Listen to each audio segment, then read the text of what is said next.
their true selves in order to fit in or avoid judgment by people around them. With me today are my colleagues Lazia and Shamim. Hello. Welcome to the Safe Circle Show. Yeah, so like I told you today, we are going to be looking at masking. Shamim, maybe you help our viewers out there, the parents, the teachers, and the students understand more on what masking is. Okay, so when we talk about masking, it can also be called an emotional mask, whereby a student or a young person can hide their emotions in order to adapt to the environment that they are in. Yes. Yeah, so they hide their feelings, they hide their thoughts, their behavior in order to adapt or to survive or to thrive in the environment that they are in. So we also looked at students at London College, what they had to say about masking and how they understand it and their experience with the whole masking. Yeah. Hello everyone, my name is Namganga Shiba and I'm in Form 4 and I'm part of the therapy community which we call the Leutre here at London College. I'm Caesar Norbert, student of London College of St. Lawrence Maya, and I'm a Form 5 student, governor of the therapy club. I'm here to talk about the reason as to why some people put on masks and every other time. I'm here to talk about how many times I've had to pretend to be fine, yet I'm actually not okay. Or how many times I've had to fit into society when I don't feel like it. The reason as to why some people put on masks is just to fit in a group where they are in. Because, you know, in every other community, you know, we live in different communities where people have to act in a different way. Maybe people act rude, maybe people act rich, maybe people act anyway. You just have to be in it, put on that mask, claiming that you're the type of a person, yeah, you're not. Thank you so much for this opportunity you've given me. I appreciate for this opportunity. My name is Ogenyo Butumamur. Well, I don't think I can actually count the times because problems keep on happening. Problems are endless and I don't think I'm to stop counting the times because as you grow up, lots of problems come in as well. People put on the mask just because they don't want to be judged. Most especially these guys who, like, when you come to a place, me personally, people perceive me as a big guy who is supposed to be confident, wherever, but then at times, just because you have to be like that, you just have to act it. Yet at times, you are not that kind of a person. Some people pretend to put on a mask, sometimes they feel bad when they are being judged by other people. And whenever they stay in a mask, that's what makes them happy. Putting on a facade, we do it in very many ways. For example, me, my trait is confidence. However, sometimes when I don't feel like it, I put on lip gloss. I feel like when I put on lip gloss, you know, the confidence comes along. They see about their family background. And some family members, instead, they don't allow their children to associate with their friends and others, to get used to other friends. So I think I can end here. Thank you. For example, we are having issues at school, maybe in terms of academics, maybe some family problems, and you know, you just don't feel like talking to anyone about it. So yeah, just have to go to class, pretend that I'm okay, but in actual sense, I'm not okay.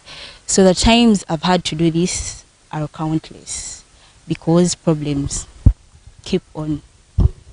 Yeah. And many other times is people also have to act the way they are not, just to fit in any other place they are in. I think that's all I have. Thanks. Welcome back from that. We have had the students from London College, what they understand, how they have experienced it. Now, coming from us counselors, guys, Yes. there are tips we would like to share with the parents out there, how you can tell that your child is actually masking up. One of the tips that I can say is these kids, these teenagers have a habit of agreeing to everything you're saying, especially during a conflict. I think we have seen those students. Yes, they mask up when you say you did this, you did that. They will say yes, yes. They will not try to give you an explanation as to why they acted like that, as to why they did that, or even deny the entire thing. They will not.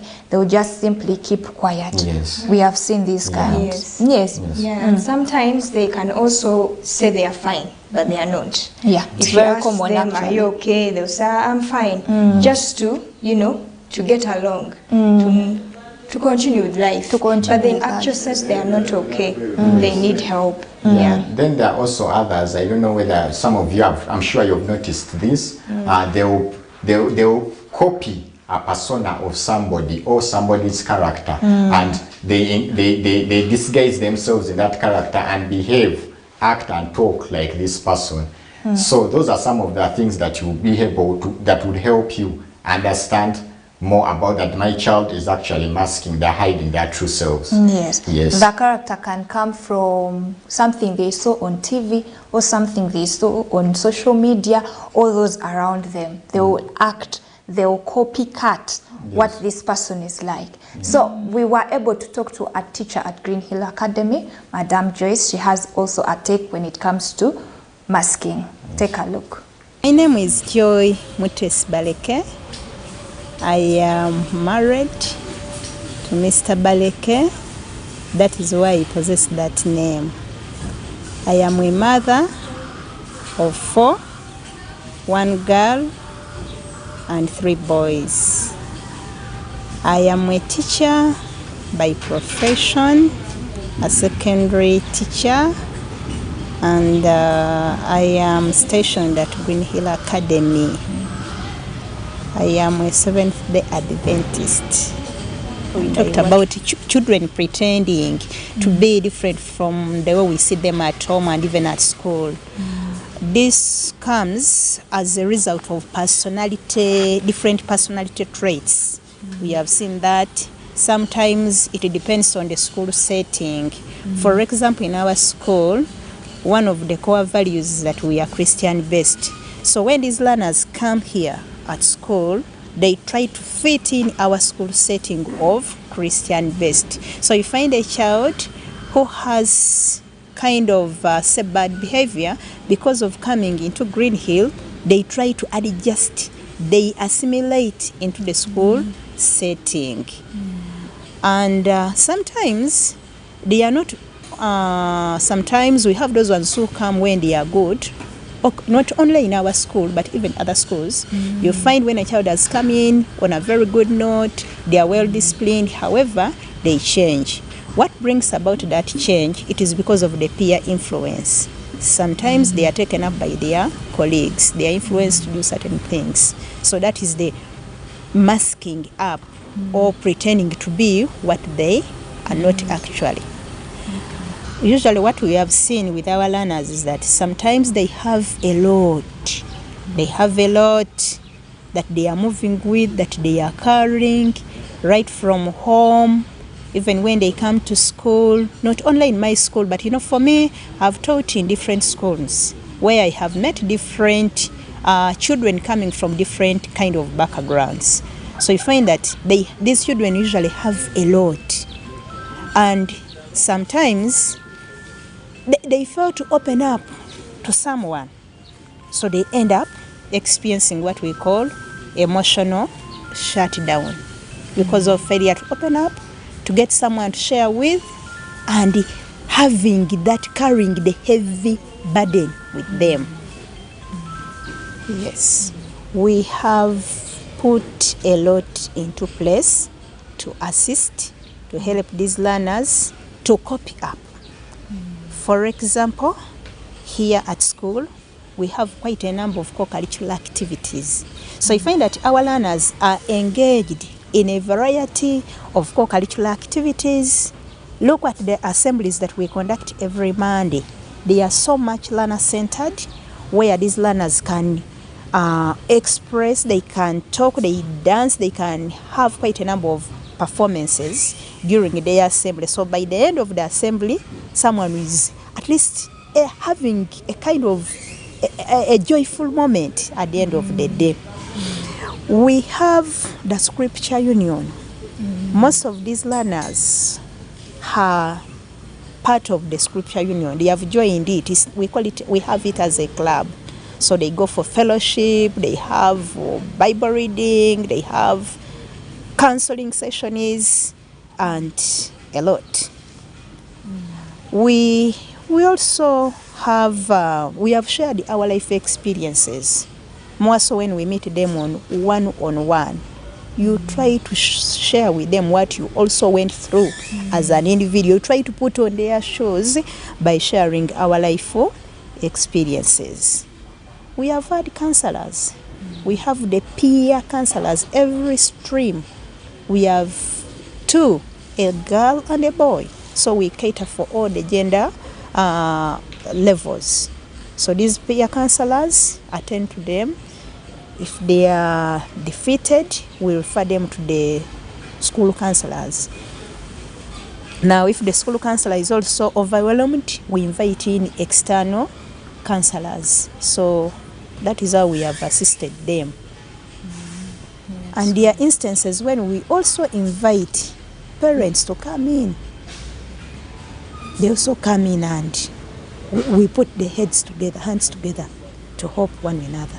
So thank you, Madam Joyce, for that wonderful take on masking. Yes. Also, during our Basilia's workshop, we had a session of Q&A, where students got to share with us, and they asked us questions about masking, and some of the questions here we're going to be sharing them. Yes. So we're going to be answering them for you. Yeah. Yeah, we usually do this because when we are in the field at time, we don't have enough time to answer all their questions. So some of them, while here on TV, we take the opportunity to answer and help them understand more. Yes. So the first question is, I was diagnosed with autism and ADHD, and nobody knows at school, but I am always pretending to be okay so that nobody finds out.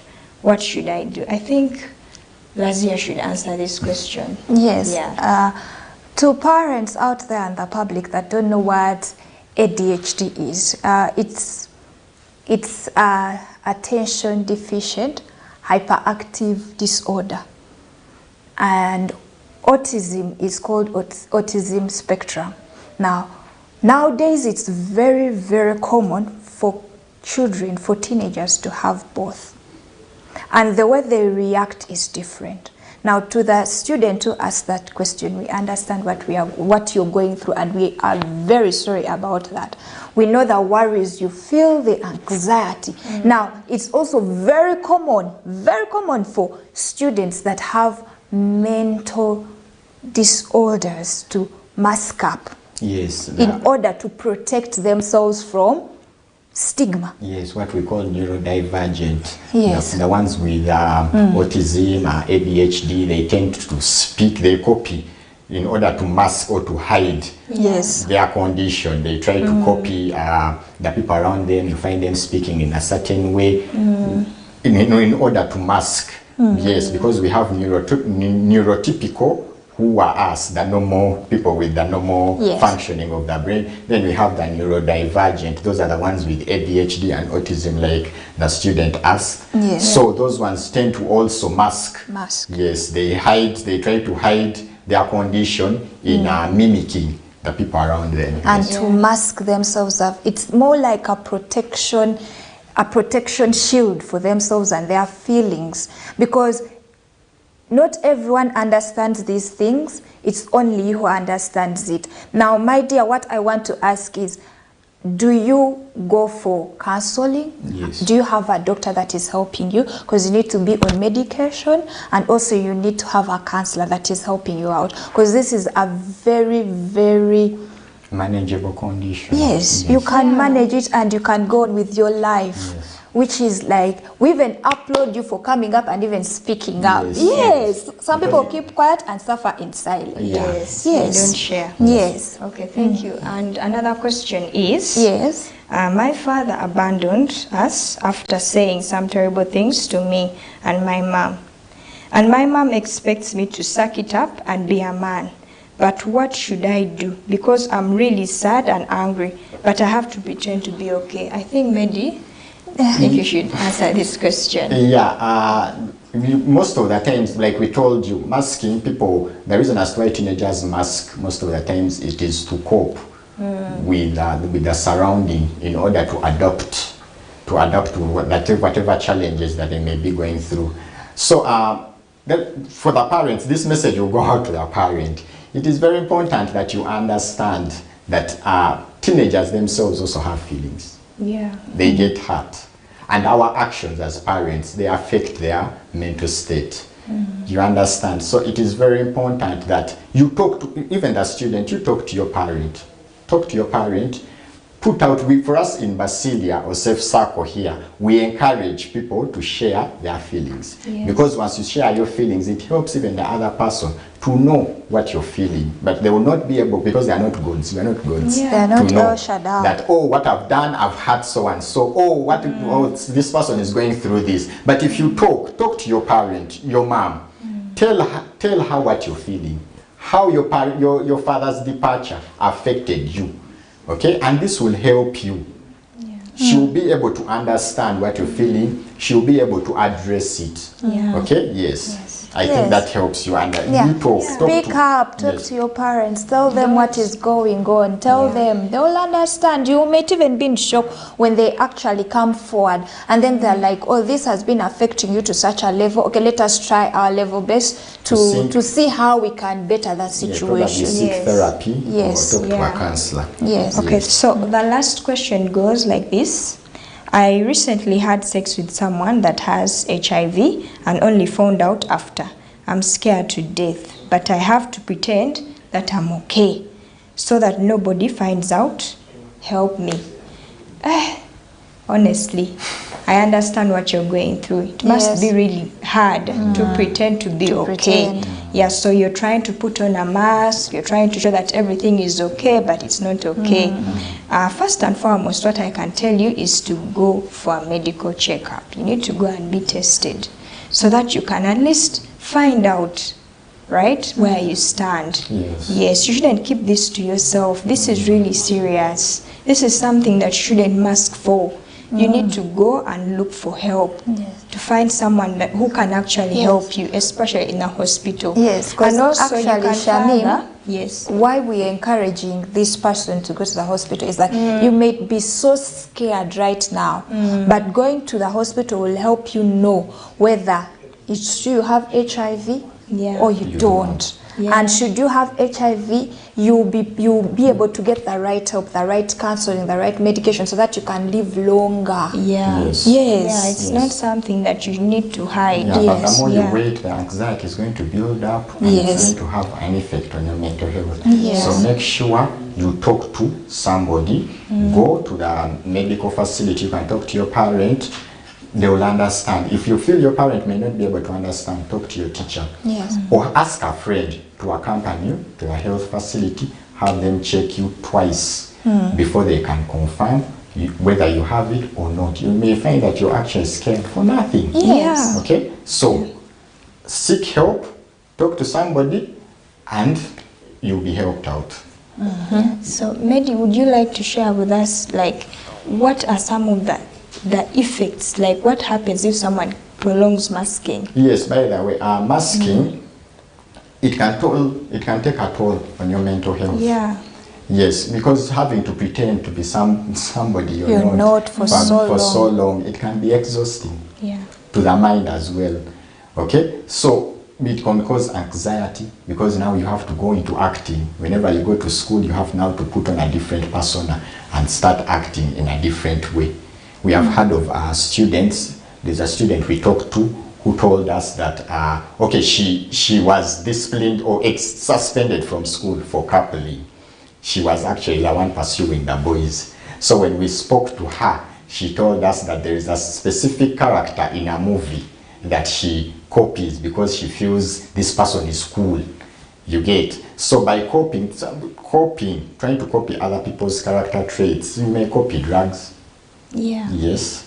You've heard of a friend of yours here who who's worried that you slept with somebody who could have HIV. So now if you're trying to copy the person you're seeing in a movie, this is acting. The wrong characters. You may end up copying the wrong characters, which may land you into trouble. Yes. Okay. True. Yes. So it is very, very important that you accept who you really are.